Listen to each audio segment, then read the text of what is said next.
It's Henry the Weed Eater Man here. I got this MS 271 in, and the tree guy, I love him to death, but he ran it without his plate, which then wasn't oil of the bar, which transferred the heat to the bar into the tip, back to the clutch drum. I'm gonna allow this to run and see what happens. Last time you overheat a clutch drum, it separated, so it just spun right off the drum. So you got to be careful with this. You got to understand and watch your saw. Your saw will talk to you. If your chain is dull, you run your saw hard, you'll burn it up.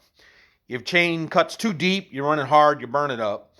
You don't watch your oil, you run it hard, you burn it up. Do you understand? I'm going back to you burning up the motor. So these motors got to run and they got to stay cool. Now, here's the other trick. You get done running these hard, right?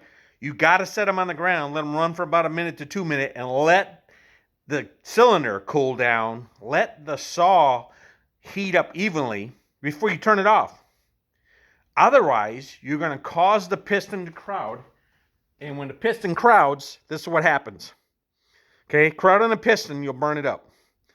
Run it lean on oil, you're going to burn it up. Not breaking it in right, you're going to burn it up. This is a brand new pop-up top on a 461, brand new bearings and seal, and the guy already toasted it. I had to put a Meteor kit on it. I put a better kit on it, and then see what happens. It's frustrating that I do these saws for this guy, or anybody, mainly this one, and they burn them up. So you got to take care with the saws. You got to let them cool down.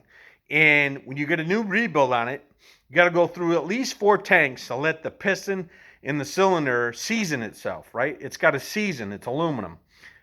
This particular one just didn't get seasoned and got burned up prematurely. It's sad, but that's what'll happen to it. Anyways, this is Henry the Weed Eater Man out. I give you about 2 minutes dissertation about not burning up your saw.